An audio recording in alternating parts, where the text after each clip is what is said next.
Welcome back. If you're just joining me, this is video number 2 in my series honoring the 2018 Meridian Women of Excellence.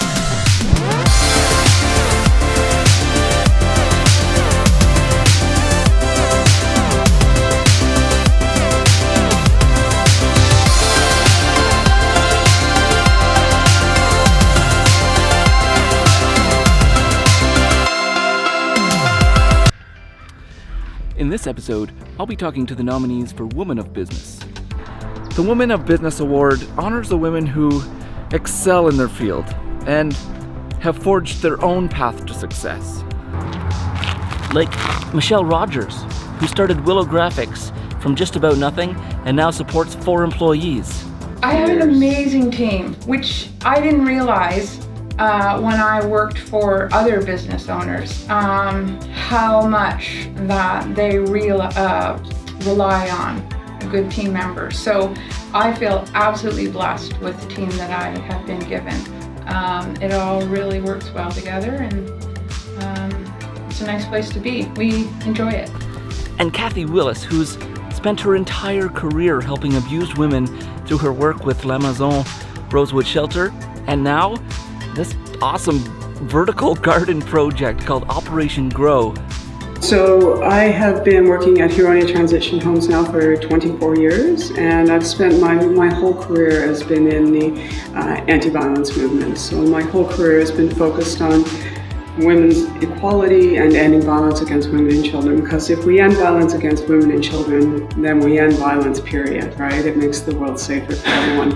We've grown from a single site women's shelter in North Simcoe County in Midland to a multi-site, multi-service organization that serves women and kids across Simcoe County. So we operate La Maison Rosewood Shelter, Athena Sexual Assault Counseling and Advocacy Center. We also operate Choices for Children, which is a program for kids exposed to violence against their moms. And our most recent and our most exciting project is Operation Grow. And Anita Federici, who has built a career on helping people and is bringing some much-needed services to our area. A few years ago, just over 3 years now, I moved here, and I love it up here. An interesting piece is that in the North Simcoe area, right, if you're an adult with an eating disorder, there is no treatment. So there's this massive gap in services throughout our, Simcoe, Muskoka, and I didn't realize how big that gap is. I have people coming from Collingwood, from Barrie, from Huntsville, from even in Sudbury. I have people that, because there's no service.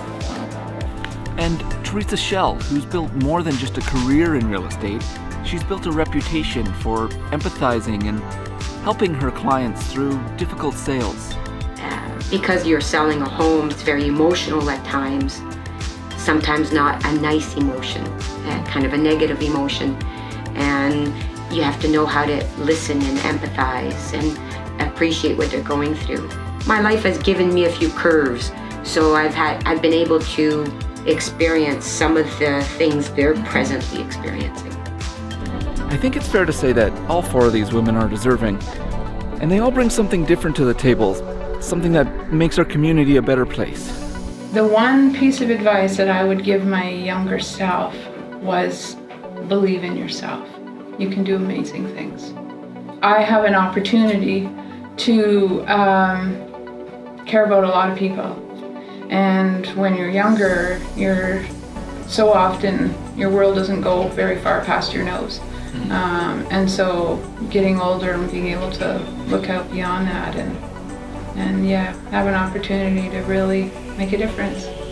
So It is really important for me to feel like I can help the community that I'm in. So that's sort of always my main vision, and the goal is to expand services so that we can offer more comprehensive mental health treatment for severe and complex eating disorders, suicide, self-harm, emotional disorders. And not just for the clients themselves struggling, but for the family and the caregivers who are intimately involved and often really burnt out. I'm a broker of record, which means I manage the company, but I'm still in sales. That's where I have the most fun. I make friends. Most of my clients, I would say a good percentage of them are pretty loyal, and hats off to them for that, for giving me that chance and for actually coming back time after time.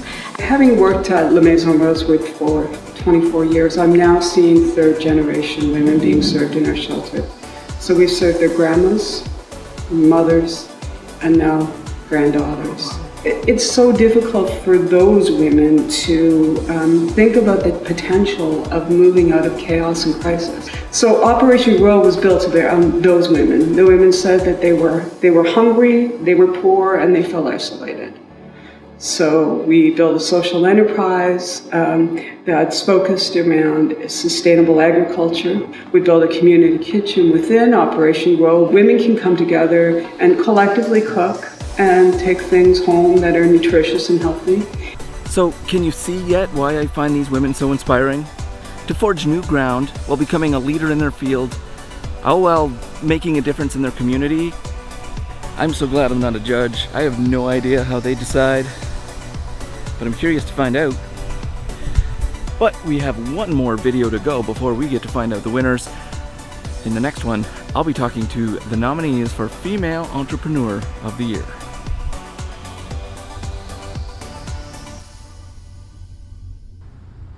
Thanks for watching. Don't forget to like and subscribe, and be kind to each other.